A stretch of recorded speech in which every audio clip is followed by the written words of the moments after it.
नमस्कार मित्रांनो, लग्नानंतर होईलच प्रेम या मालिकेच्या पुढील भागामध्ये आपण पाहणार आहोत मानिनीची मैत्रीण ही सुनीता तिला भेटण्यासाठी घरी आलेली असते आणि सर्वच एकत्र जेवणासाठी बसतात।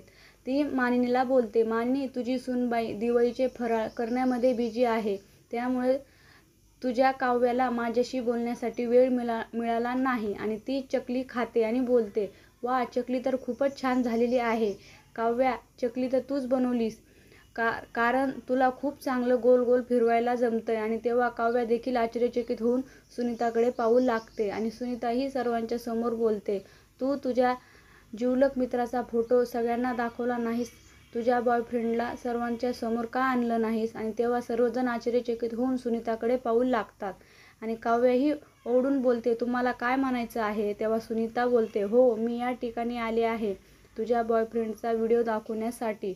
असे बोलून ती आपल्या जवळचा एक पेन ड्रायव्हर काढते आणि ती मानिनी व बाबांच्या हातात देत बोलते, या पेन ड्रायव्हरमध्ये एक काव्या व तिच्या बॉयफ्रेंडचा व्हिडिओ आहे, तुम्ही स्वतःहून पाहू शकतात, मग तुम्हाला समजेल ही काव्या कोण आहे, लक्ष्मी आणखीन का कोणी। आणि आपण पाहतो मानिनी आणि बाबा हे तो व्हिडिओ लावतात तेव्हा काव्या, मानिनी व सर्वांना खूप मोठा धक्का बसतो। आता पुढे येणाऱ्या भागामध्ये भूतकाळामध्ये काव्या व जीवाचे प्रेम होते हे सत्य सर्वांच्या समोर उघड होणार का, हे पाहणे अतिशय रंजक ठरणार आहे।